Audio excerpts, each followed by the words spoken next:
Amazing magic show ನಮ್ಮ ಚಿಕ್ಕಬಳ್ಳಾಪುರದಲ್ಲಿ ದಿನಾಂಕ 18 ಮಾರ್ಚ್ 2026 ಪ್ರಾರಂಭ. ಪ್ರತಿದಿನ 3 ಶೋ ಸಂಜೆ 5 ಮತ್ತು 7 ಹಾಗೆ 8:30ಕ್ಕೆ. ಸ್ಥಳ ಹಳೆ ಶ್ರೇಯಸ್ ಡಾಬಾ, ಅಂಬಾರಿ ಪ್ಯಾಲೇಸ್ ಪಕ್ಕ, ಬೇಬಿ ರಸ್ತೆ, Chikkaballapur. Welcome to Suman TV Kannada. ಸ್ವಾಗತ ವೀಕ್ಷಕರೇ.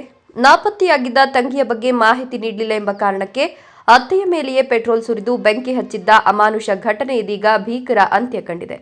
ಕಳೆದ 3 ದಿನಗಳಿಂದ ಜೀವನ್ಮರಣ ಹೋರಾಟ ನಡೆಸಿದ್ದ ವೃದ್ಧೆ ಚಿಕಿತ್ಸೆ ಫಲಕಾರಿಯಾಗದೆ ಎಂದು ಕೊನೆಯುಸಿರೆಳೆದಿದ್ದಾರೆ.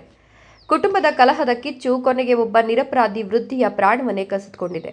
ಈ ಮನಕಲಕುವ ಘಟನೆ ಕುರಿತು ಒಂದು ಸಂಪೂರ್ಣ ವರದಿ ನೋಡಿ. ಹೀಗೆ ಮೃತದೇಹದ ಮುಂದೆ ಕಣ್ಣೀರಿಡ್ತಿರುವ ಕುಟುಂಬದವರ ದೃಶ್ಯಗಳು.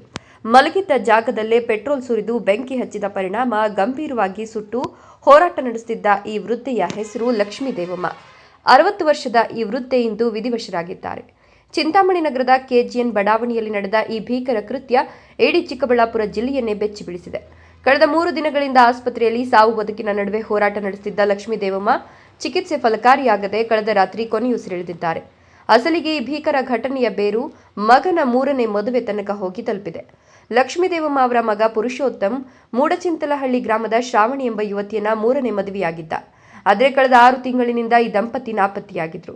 ತಮ್ಮ ತಂಗಿಯ ಸುಳಿವು ಸಿಗದೆ ಕೋಪಗೊಂಡಿದ್ದ ಶ್ರಾವಣಿಯ ಅಣ್ಣಂದಿರಾದ ನವೀನ್ ಮತ್ತು ವಿನೋದ್ ಲಕ್ಷ್ಮೀ ದೇವಮ್ಮ ಅವರ ಮನೆಗೆ ಬಂದು ಗಲಾಟೆ ನಡೆಸಿದ್ದಾರೆ ಎನ್ನಲಾಗಿದೆ. ಈಗ ಮೊದಲನೇ ಹೆಂಡತಿ ಕಡೆಯವರು ಅಂತ ಈಗ ಮಾಡಿರೋದು ಈಗ ಅಲ್ಲ ಸರ್, ಮೊದಲನೇ ಹೆಂಡತಿ ಕಾಲ ಅಲ್ಲ. ನಾವೆಲ್ಲ ಸೇರಿ ಮದುವೆ ಮಾಡಿದ್ವಲ್ಲ.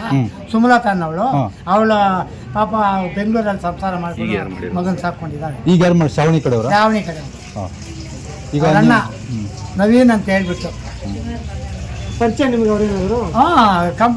ಕರ್ಕೊಂಡು ಹೋದಾಗ ಕಂಪ್ಲೇಂಟ್ ಎಲ್ಲ ಕೊಟ್ಟು ಸ್ಟೇಷನ್ಗೆಲ್ಲ ಹೋಗಿದ್ವಿ. ಅಲ್ಲ, ಇದಕ್ಕೂ ಮುಂಚೆ ಅದಿಲ್ಲ.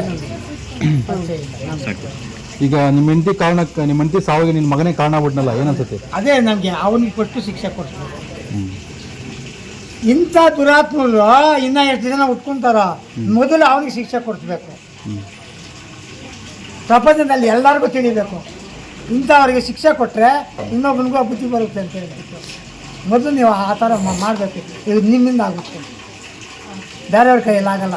ಇದು ನೀವು ಯಾವಾಗ ಇದನ್ನೆಲ್ಲ ಇದು ಮಾಡ್ತಾ ಇದ್ದೀರೋ ನಿಮ್ಮಿಂದ ಆಗುತ್ತೆ, ನೀವು ಮಾಡ್ಬೋದು.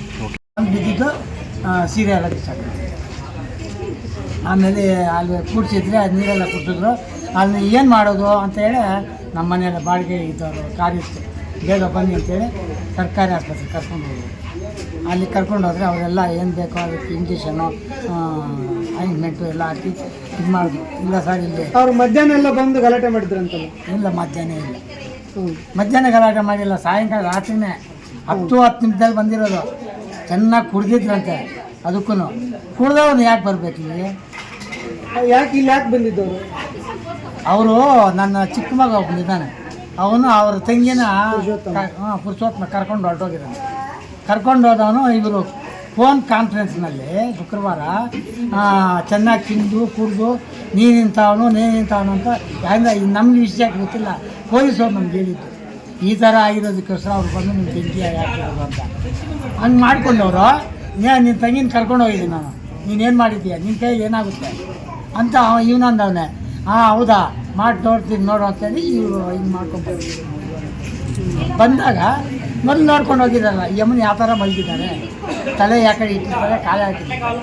ನೋಡಿಕೊಂಡು ತಲೆ ಹತ್ರನೇ ಹಾಕಿರೋದು ಜಾಸ್ತಿ, ಏನೋ ಡೀಸಲ್. ಅಲ್ಲಿ ಅಂಟಿದ ತಕ್ಷಣ ಡೀಸಲ್ ಹಾಕಿದ ತಕ್ಷಣ ವಾಸನೆ ಬಂದೈತಲ್ಲ, ಆ ವಾಸನೆಗೆ ಇದ್ದೈತಿ ಯಮನು. ಇಲ್ಲ ಅಂತಿದ್ರೆ ತಲೆ ಕ್ಲೀನಾಗಿ ಸುತ್ತೋಗ್ಬಿಟ್ಟು. ನಮ್ಮ ತಂಗಿ ಎಲ್ಲಿದ್ದಾಳೆ ಹೇಳಿ ಅಂತ ಆರೋಪಿಗಳು ಲಕ್ಷ್ಮೀ ದೇವಮ್ಮ ಅವರನ್ನ ಒತ್ತಾಯಿಸಿದ್ದಾರೆ ಎನ್ನಲಾಗಿದೆ. ಆದರೆ ನನಗೆ ಅವರ ಬಗ್ಗೆ ಯಾವುದೇ ಮಾಹಿತಿ ಇಲ್ಲ ಅಂತ ವೃದ್ಧೆ ಹೇಳಿದ್ದರಿಂದ ಪರಿಸ್ಥಿತಿ ಮತ್ತಷ್ಟು ಉದ್ವಿಗ್ನಗೊಂಡಿತ್ತು. ಇದರಿಂದ ಆಕ್ರೋಶಗೊಂಡ ನವೀನ್ ಮತ್ತು ವಿನೋದ್ ವೃದ್ಧೆ ಮಲಗಿದ್ದಾಗಲೇ ಆಕೆಯ ಮೇಲೆ ಪೆಟ್ರೋಲ್ ಸುರಿದು ಬೆಂಕಿ ಹಚ್ಚಿ ಕೊಲೆಗೆ ಯತ್ನಿಸಿದ್ರು ಎಂಬ ಆರೋಪ ಕೇಳಿಬಂದಿದೆ. ಬೆಂಕಿಯ ಜ್ವಾಲೆಯಲ್ಲಿ ವೃದ್ಧೆ ಗಂಭೀರವಾಗಿ ಸುಟ್ಟು ಹೋಗಿದ್ದು ತಕ್ಷಣ ಆಸ್ಪತ್ರೆಗೆ ದಾಖಲಿಸಿ ಚಿಕಿತ್ಸೆ ನೀಡಲಾಗ್ತಿತ್ತು. ಆದರೆ ಚಿಕಿತ್ಸೆ ಫಲಕಾರಿಯಾಗದೆ ಇಂದು ಅವರು ಮೃತಪಟ್ಟಿದ್ದಾರೆ. ಘಟನೆ ನಡೆದ ತಕ್ಷಣವೇ ಪರಾರಿಯಾಗಿದ್ದ ಆರೋಪಿಗಳನ್ನು ಚಿಂತಾಮಣಿ ನಗರ ಪೊಲೀಸರು ಪತ್ತೆ ಹಚ್ಚಿ ಬಂಧಿಸಿದ್ದಾರೆ. ಎಲ್ಲರಿಗೂ ನಮಸ್ಕಾರ.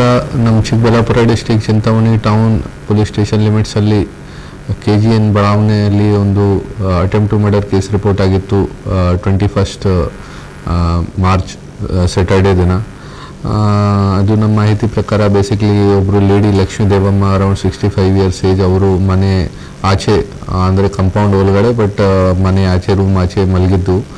ಆ ಟೈಮ್ಗೆ ಅವ್ರಿಗೆ ಏನಾದರೂ ಅವರು ಇದ್ದಿದ್ದಾರೆ, ಆ ಟೈಮ್ಗೆ ಅವ್ರಿಗೆ ಗೊತ್ತಾಯಿತು ಏನು ಪೆಟ್ರೋಲ್ದು ಬರ್ನಿಂಗ್ ಸ್ಮೆಲ್ ಬರ್ತಾ ಇದೆ ಮತ್ತು ಯಾರು ಬೆಂಕಿ ಹಾಕಿದ್ದಾರೆ ಅವರು ಬೆಡ್ ಮೇಲೆ. ಆಮೇಲೆ ಅವರು ಕೂಗಾಗಿದ್ದಾರೆ, ಜನ ಅವರಿಗೆ ಸೇವ್ ಮಾಡಿದ್ದಾರೆ ಆ ಟೈಮ್ಗೆ. ಬಟ್ ಅವ್ರಿಗೆ ಯಾವಾಗ ಹಾಸ್ಪಿಟಲ್ ಶಿಫ್ಟ್ ಮಾಡಿ ಡಾಕ್ಟರ್ ಹೇಳಿದ್ದಾರೆ 30% 35% ಬರ್ನ್ಸ್ ಆಗಿದೆ ಮತ್ತು ಫರ್ದರ್ ಟ್ರೀಟ್ಮೆಂಟ್ಗೋಸ್ಕರ ಬೆಂಗಳೂರು ರೆಫರ್ ಮಾಡಿದ್ದಾರೆ. ನಾವು ಕೂಡ ಪೊಲೀಸ್ ಸ್ಟೇಟ್ಮೆಂಟ್ ಮಾಡಿದ್ದೀವಿ. ಆ ಟೈಮ್ಗೆ ಅವರು ಯಾರ ಮೇಲೆ ಅನುಮಾನ